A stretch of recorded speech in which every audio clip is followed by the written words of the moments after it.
MLA ఇక్కడుండి Anjaneyulu గారు చెప్పినట్టు Narayanapuram inter college రిపేర్లు అవన్నీ ఉన్నాయి, దాన్ని రివైవ్ చేయాలన్నారు.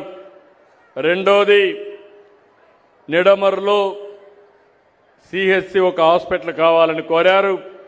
మూడోది గణపవరం బీసీ హాస్టల్ బాగా డ్యామేజ్ అయింది, ఆ రిపేర్లు కావాలని చెప్పి అడిగారు. నల్లజర్ల టు లక్ష్మీపురం రోడ్డు కావాలని చెప్పి అడిగారు.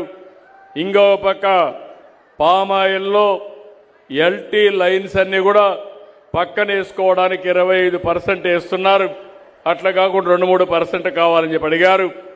ఇవన్నీ చేసే బాధ్యత ఈ ప్రభుత్వం తీసుకుంటాం.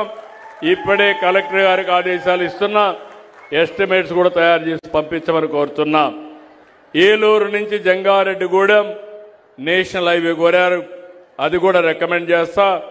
అదే మరి మహేష్ కూడా పనిచేసి దాన్ని కూడా సాధిస్తారని చెప్పి కూడా నేను మీకు తెలియజేసుకుంటూ, మరొక్కసారి ఇక్కడికి వచ్చినప్పుడు మీరు చూపించిన అభిమానం చూస్తున్నా.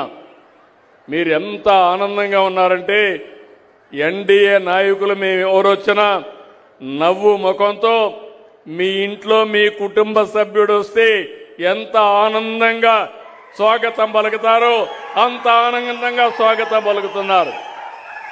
అది చూసినప్పుడు నాకు అనిపిస్తుంది దీనికంటే మాకేం కావాలని ఆలోచిస్తున్నా. అందుకే కష్టపడుతున్నాం.